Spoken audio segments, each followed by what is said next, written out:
So I am joined now in Jerusalem by some dear friends, Yariv Goldman, his daughter Hallel. They and their family and others are involved in a movement where they are literally hands of mercy to needy Israelis, at-risk young people. Many of them, interestingly, come from an ultra-religious background. Some have left that community and are kind of just lost in this new world, and many suicidal on drugs, but so many others just in need. And they are literally going as representatives of Yeshua to bless and to help. So it's a wide range, the ultra-Orthodox, secular, different ones. And in the midst of this now, they are meeting some very, very real opposition. We want to tell you what's going on with them. Hey, Yariv and Hallel, great to have you with us. Hey, Dr. Brown, thank you that we can be online with you guys. One thing that is important for me to note, especially due to your introduction, is this. We've been doing different works, humanitarian works around Israel, helping weak and needy people in different segments of the society.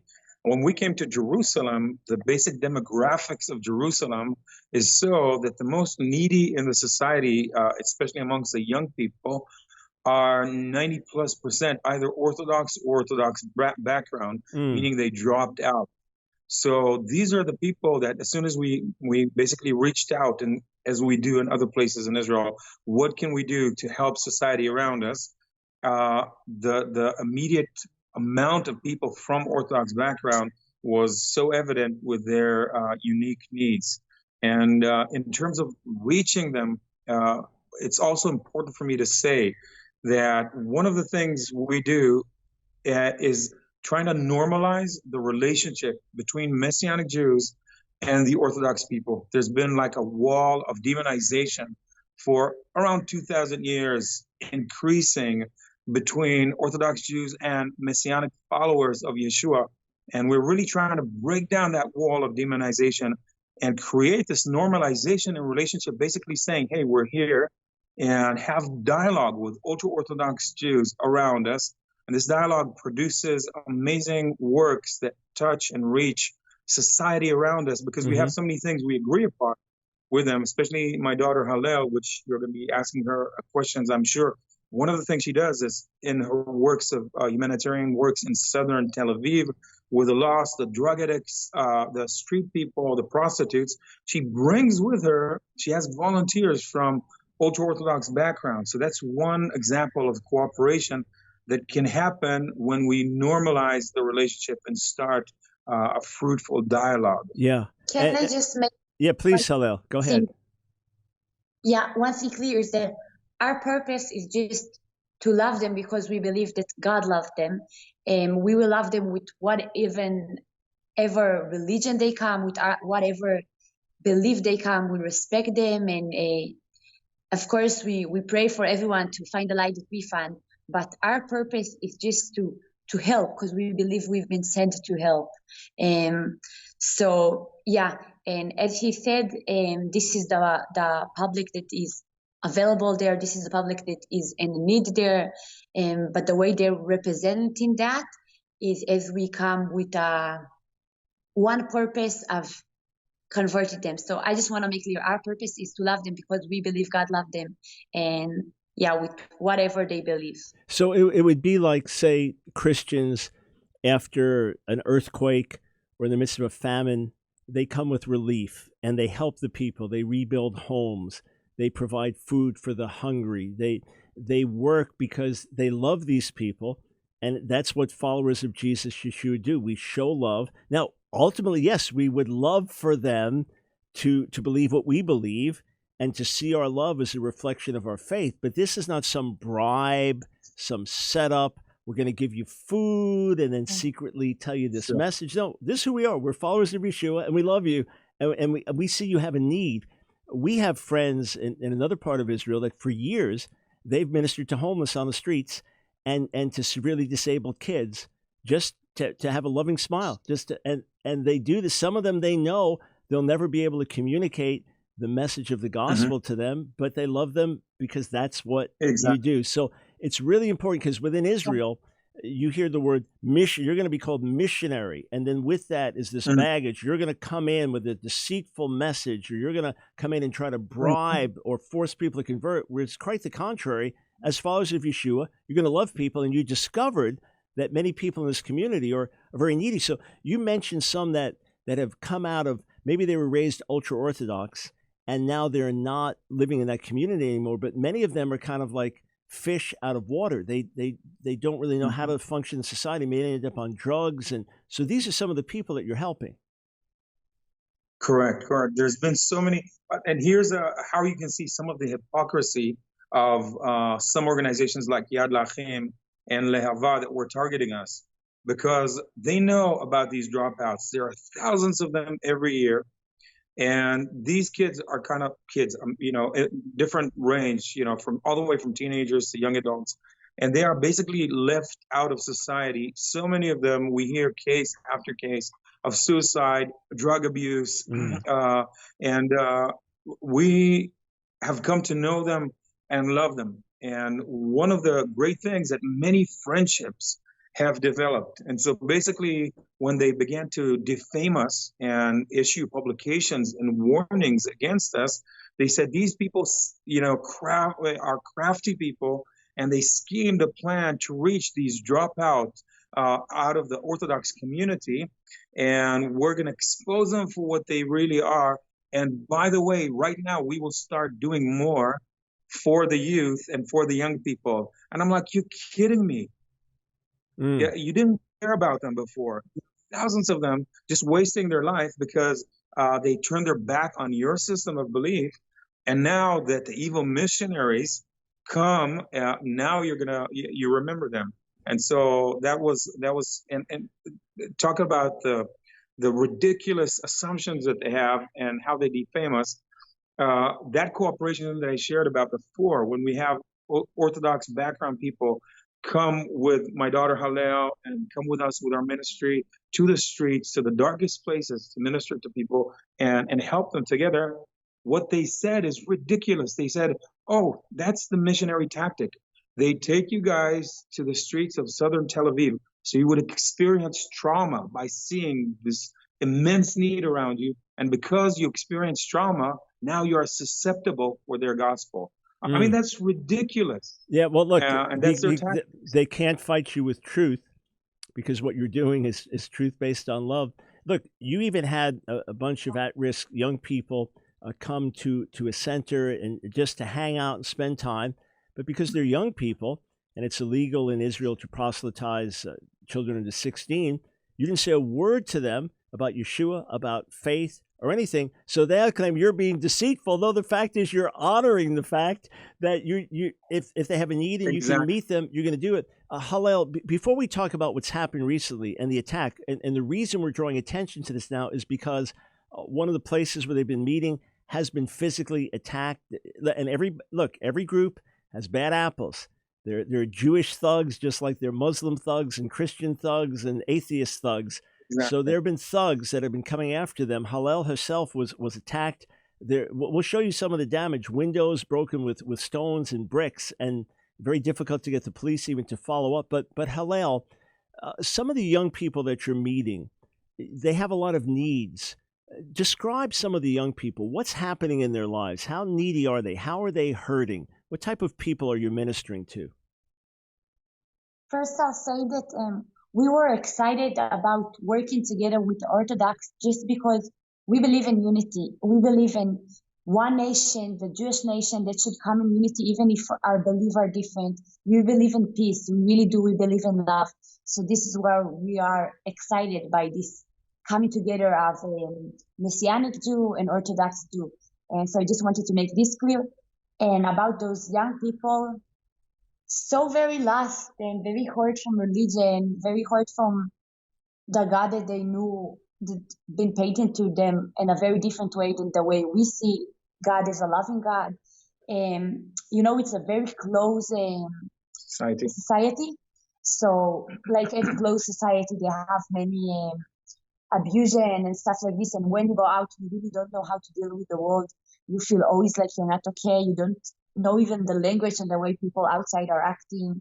And one of the women that came to attack us with this massive group of guys, she just came like with all this pose, like she's dangerous. And I just hugged her and she didn't let go of me for a couple of minutes. She just really needed this hug and this love. So we feel really bad that because of all this hate on us, they don't let us just loving on those people who desperately need it, just helping them and giving them a hot home to be at, warm home house they can be at, and not in the street, running around, not knowing what to do with themselves. So thank you, Hillel. She needs knowing, like not knowing the language that is commonly used, in English language, not knowing how to use computers.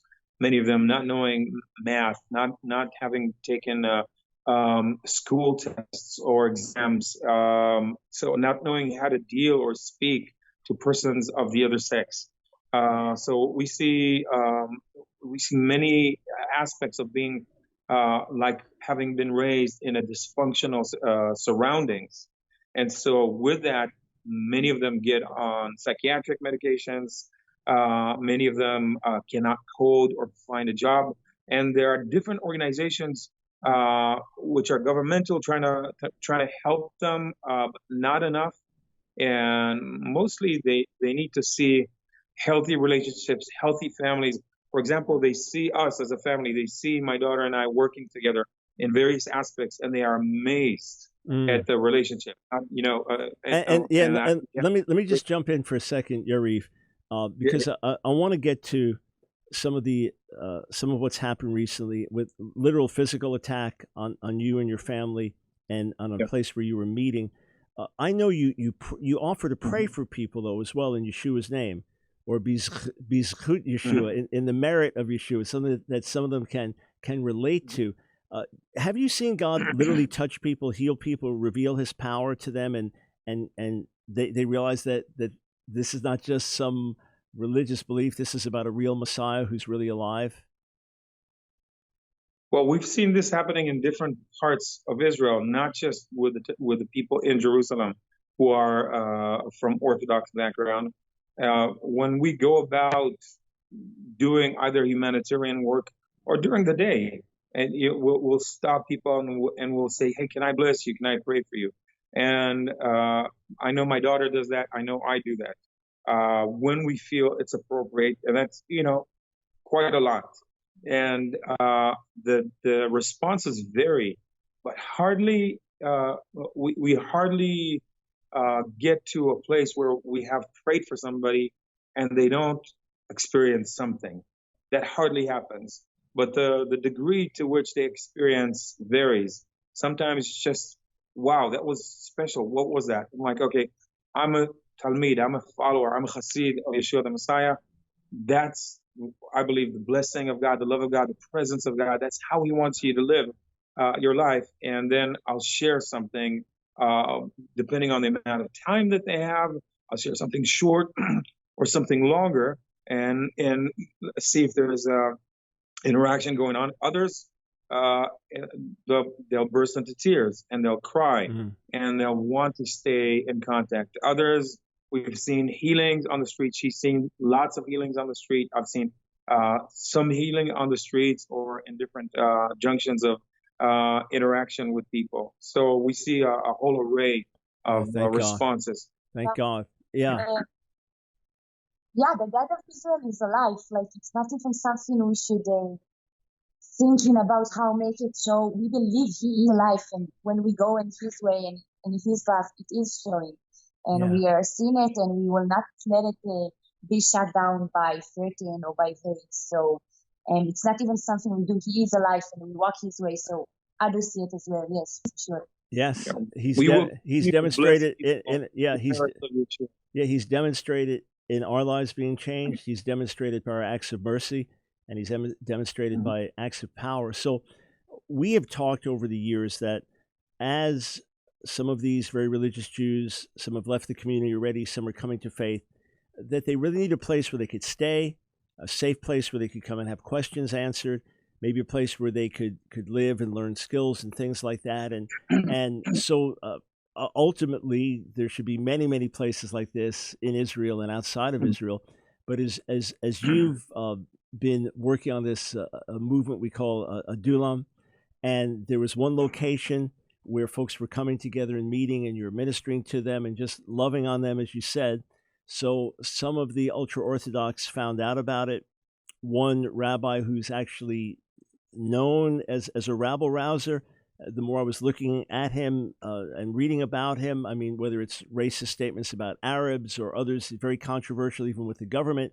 Mm-hmm. So from what I understand, he gets word of what you're doing. He basically gets word out on radio and says, hey, go after these guys. And the next thing, literally, you're getting a bunch of ultra-Orthodox thugs attacking this one location with rocks, with bricks. I mean, let's just look at some of the damage here. These are windows you can see just smashed through with bricks and rocks. And obviously it's to intimidate you and scare you and say, get out of our neighborhood. Hallel, did anyone touch you physically? What happened to you this last time? Yeah, a lot. I've been attacked lately a lot.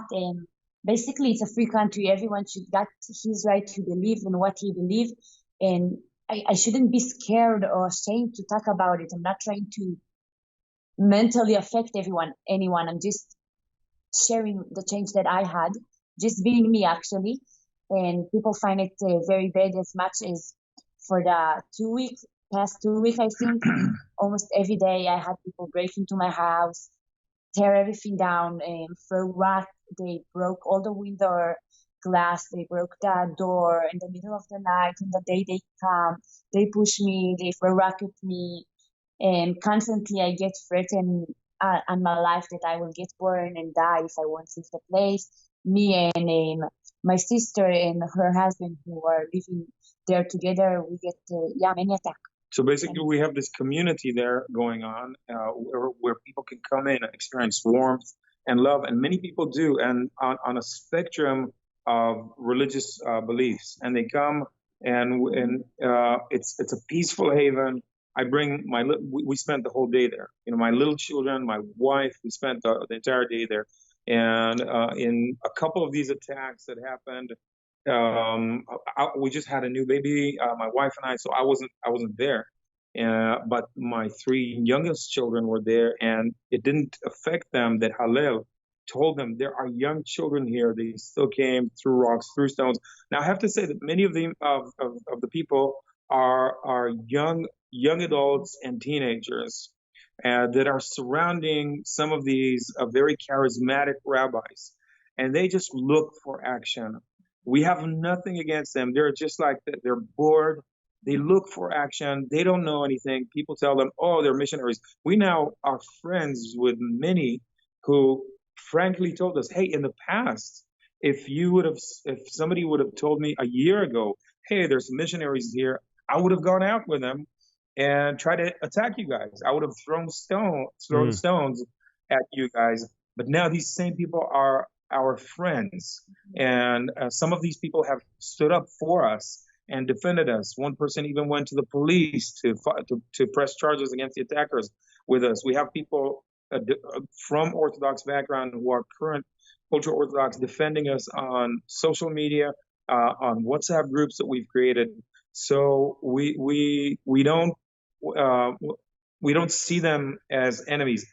What I do reject completely, and what I am upset about, is the people who mobilize them, because they're not young people who are bored. They know what they're doing, and they want to perpetuate this wall of demonization, of division. They don't want any dialogue between Messianic Jews and the rest of Israel. They want to marginalize Messianic Jews, and we're here to change that. We're not going to be intimidated. We're not going to be going away. This is our table. This is our family. And so we're here to stay. And Hallel, yeah, let me just ask you this, Hallel. So you've been there. You're a young woman of early 20s, and you've been right in the center of this, even when your dad was away, just having had a new baby with his wife. But having been slapped in the face and having bricks, rocks thrown at you, how do you feel toward it? Do you hate these people that have attacked you, and are they going to scare you away? First, I really honestly don't even a bit hate them. I feel so very sad for those young people that are coming full of hate. Yesterday when they came, they were like 30, איך אומרים? 30 young people. After attacking us, they ran away because of the police. I ran after them just to try to reach their heart, like just to speak with them. Really, let's sit and talk. We're not here to do anything bad.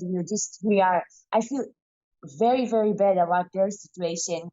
And if I'm afraid, I think I more believe in what I do. I believe that no one should be afraid to talk about his belief, and that there shouldn't be this wall of hate between us. And I think sometimes when I see Orthodox, I feel like we have something in common. Like we both believe in God, with this world that is getting more and more secular. And no, I'm very sad about this situation. I don't hate them. We prayed after every attack for those people who attack us. Yeah, and that's the heart of God. You bless those who curse you. You pray for those who persecute you. You love and forgive. You overcome evil with good. And some of these young people are going to become preachers of the gospel, followers of Yeshua. There's no question. First, we love you. We're standing with you. We want believers around the world to be praying for Yariv and his family. And there are others as well that are involved in this movement.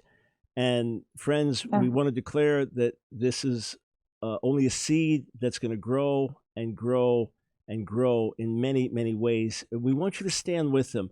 Their financial needs, even for security cameras, even for some other plans that are being developed that will allow them to serve and help more people. So here's the website to go to, just checking to make sure I have it right, Shepherd of Israel. Go to, it's SOI, Shepherd of Israel Ministries. And you can make donations there. Again, it will go directly to help this frontline work of the goodness of God, the love of God being displayed in tangible ways to needy Israelis, to needy Jews, to hurting, to at-risk young people, and to the very religious and those leaving the very religious community. These folks have been on the front lines, and as you can tell, the bricks, the attacks. Think of that. You're a young lady and you got 30 young men attacking and coming into your place and wanting to do violence, and you want to run after them to tell them about the love of God. That's the quality of people involved here. We're working closely with them. Yariv, Hallel, the whole team, the family. We know this is a small seed right now that is going to grow and increase to touch many, many thousands of Israelis with the love of God. So we're standing with you. Be strong. And go ahead. You get the last word. Can I say one? Yeah. Just that we will completely love those people with all our life, even if they will not come to Jesus. And we hope and we pray they will, because we know this is the light of the world. But we will love them anyway because we came to him and he teach us to love. I just wanted to make this clear. Oh yeah, loud and clear. We not only hear it, we feel it very, very deeply. So pray for Yariv, Hallel, the family, the team. As I said, there are others involved as well. Pray for this movement to grow all over Israel because the needs are great all over Israel. And then go to Shepherd of Israel, the Shepherd of Israel website. Yeah, stand with them. We want to make a tangible difference. And right now, praying is great. You definitely want to pray. But everybody watching, just give what you can. Whether it's $5 or $10 or $500 or $5,000, give what you can. It's going to go directly to their frontline work. There's so much to be done and so many needs to be met. You'd be amazed how many needs there are to be met within Israel. So check it out. Let's stand together. And Yariv and family, hopefully in our next trip there, we'll get to spend some time together face to face and meet some of these precious people you're working with. God bless you. We love you so much. Thank you. Shalom. God bless you. Shalom.